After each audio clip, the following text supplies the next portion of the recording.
جی بسم اللہ الرحمن الرحیم۔ کچھ چیزیں ایسی ہیں جن پر ہم غور و فکر نہیں کرتے تو ان کے استعمال میں ایک کنفیوژن پیدا ہوتا ہے اور پھر بعد میں اسی کنفیوژن پر بہت بڑی عمارت کھڑی کر دی جاتی ہے۔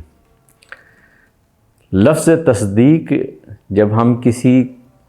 بندے کی تصدیق کرتے ہیں، مثال کے طور پر یونیورسٹی کسی کی ڈگری کی تصدیق کرتی ہے، کوئی بندہ کسی کی سند کی تصدیق کرتا ہے، وہ اس کو سرٹیفائی کر دیتا ہے، اٹیسٹ کرتا ہے کہ جی یہ بات ٹھیک ہے، ڈاکومنٹس اس کے اوریجنل ہیں۔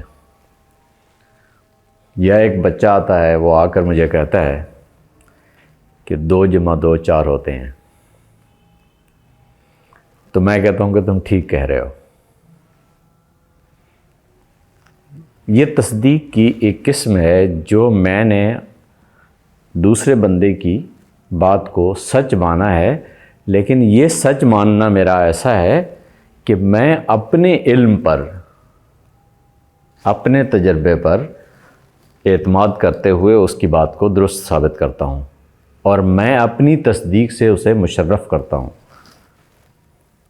میں اپنی تصدیق سے اسے مشرف کرتا ہوں کہ وہ جو کچھ کہہ رہا ہے ٹھیک کہہ رہا ہے۔ اب اللہ کا نبی آتا ہے اور کہتا ہے میں اللہ کا نبی ہوں، اور میں کہتا ہوں آپ ٹھیک کہتے ہیں،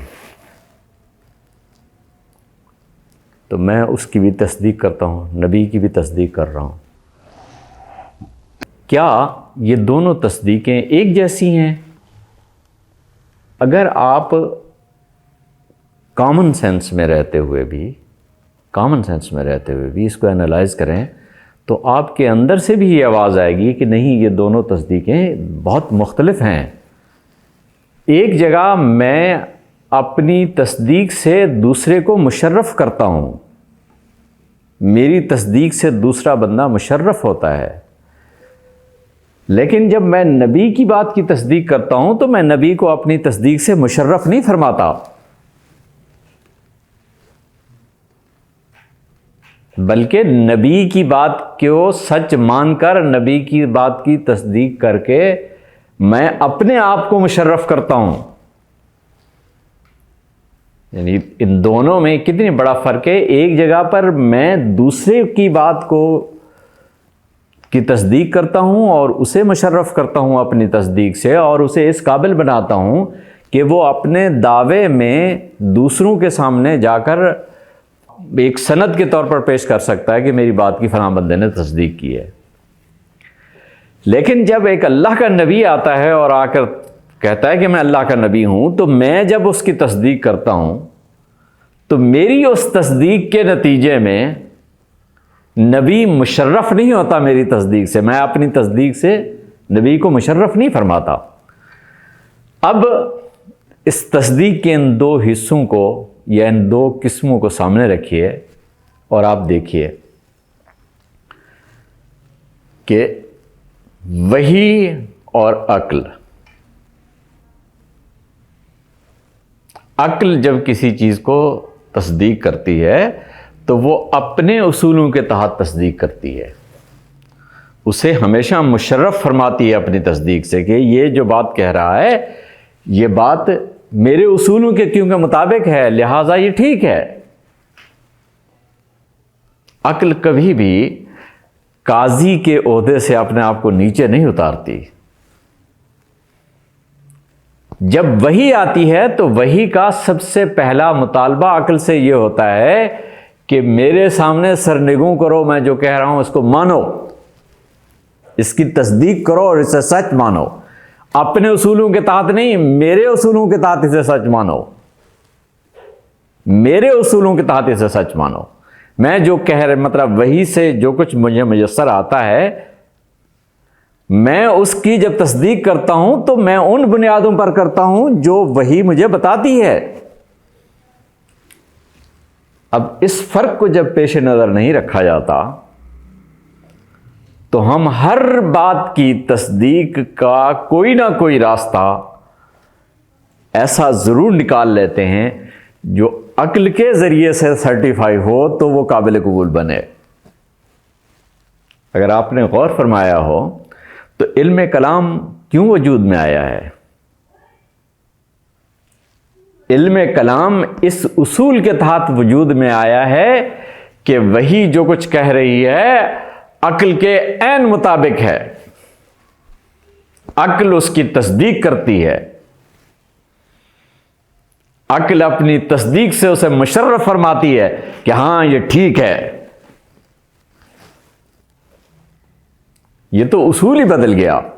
یہ تو وہ مطالبہ ہی بدل گیا جو وہی لے کر آئی ہے آپ کے پاس، کہ آپ کو اس کے سامنے سرنڈر کرنا ہے۔ اللہ تبارک و تعالی نے جو کچھ فرمایا ہے اس کے سامنے آپ نے سرنڈر کرنا ہے۔ نتیجے کے طور پر ہمارے پاس ایک باقاعدہ ایک نظام کھڑا ہوا جس میں لوگوں نے یہ سمجھ لیا کہ جب تک عقل کے اصولوں کے مطابق وحی نہیں ہوگی تو اسے وحی ماننا ممکن نہیں ہوگا۔ اب ساری کی ساری جتنی بھی بات تھی وہ ساری کی ساری اس اصول پہ آ کھڑی ہوئی کہ کیا واقعتاً وحی جو مطالبہ کر رہی ہے وہ درست ہے کہ نہیں ہے۔ اب عقل اگر اپنی طرف سے اس کو یہ سند عطا فرما دیتی ہے کہ یہ بات ٹھیک ہے تو میں مطمئن ہو جاتا ہوں کہ کیونکہ عقل نے اس کی تصدیق فرما دی ہے، اور ہمیں کبھی یہ خیال نہیں آتا کہ اگلا بندہ بھی اسی عقل کا حامل ہے جو اس کا انکار کر رہا ہے۔ تو اصولی سطح پر تو یہ بات ایک دوسرے سے کنٹراڈکٹ کر رہی ہے کہ عقل اپنے اصولوں کے تحت خود ایک دوسرے سے متصادم ہو رہا ہے۔ آن دی ادر ہینڈ جب عقل سے وہی یہ مطالبہ کرتی ہے کہ میری بات کو قبول کرو اور میری شرائط پر قبول کرو، تو جب عقل اسے قبول کر لیتی ہے تو نتیجے کے طور پر وہ تصدیق کے اس لیول پہ کھڑی ہوتی ہے جسے تصدیق علی القبول کہا جاتا ہے۔ ایک ہوتی ہے تصدیق علی الشرف، کہ آپ دوسروں کو مشرف فرماتے ہیں اپنی تصدیق سے، اور ایک تصدیق ہوتی ہے جو تصدیق علی القبول کہلاتی ہے، کہ جو وہ بات کہی جا رہی ہے اسے آپ سچ مان رہے ہیں، اسے آپ قبول کر رہے ہیں کہ یہ بات ٹھیک ہے۔ میں اس حوالے سے ایک بات جو بہت ضروری ہے یہاں آپ کو عرض کرنا چاہتا ہوں۔ علم کے مطالبات میں علم کی جو فیکلٹیز ہیں، فیکلٹیز آف نالج جو ہیں، اگر کوئی بندہ یہ سمجھتا ہے کہ تسلیم و رضا قبول کرنا عقل کی یا علم کی فیکلٹیز میں سے ایک فیکلٹی نہیں ہے، تو اسے چاہیے کہ ایک بار پھر عقل کی فیکلٹیز کو اینالائز کرنے کی اپنے اندر ہمت پیدا کرے اور صلاحیت پیدا کرے۔ قبول کرنے کی اہلیت سب سے بڑی صلاحیتوں میں سے ایک صلاحیت ہے، سب سے بڑی صلاحیتوں میں سے ایک صلاحیت ہے، ایک فیکلٹی ہے باقاعدہ علم کی، وہ جس میں قبول کیا جاتا ہے۔ میں آپ کو اس کی بہت انیشل لیول کی ایک مثال دینا چاہتا ہوں۔ فرض کریں استاد کے سامنے اگر شاگرد اڑ جائے کہ جی میں اسے الف کیوں مانوں اور اسے بے کیوں مانوں، پہلے اس کے لیے کوئی عقلی دلیل فراہم کرو، تو ایمان سے بتائیے وہ بے الف با بابا پڑھنے کا اہل ہو سکتا ہے؟ کبھی نہیں ہو سکتا، اس لیے کہ قبولیت فی نفس ہی علم کی فیکلٹیز میں سے ایک اہم ترین فیکلٹی ہے، اور یہ لوگ اس کو اس انداز سے پیش کرتے ہیں جیسے قبولیت گویا معاذ اللہ ثم معاذ اللہ علم کی صلاحیتوں میں سے ایک صلاحیت نہیں ہے، بلکہ ایک نقص ہے جو علم کی سطح پر میرے اندر پیدا کر دیا گیا ہے۔ یہ وہ ایک اہم بات ہے جس کی طرف توجہ دینا ضروری ہے کہ تصدیق کی یہ دونوں قسمیں اگر پیش نظر نہ ہوں تو ہم ایمان کیے اس جوہر سے خود کو محروم کر لیتے ہیں جو وہ اپنے اندر میرے علم، میرے شعور اور میرے ادراک میں اضافے کا بنیادی سبب ہے۔ السلام علیکم ورحمۃ اللہ۔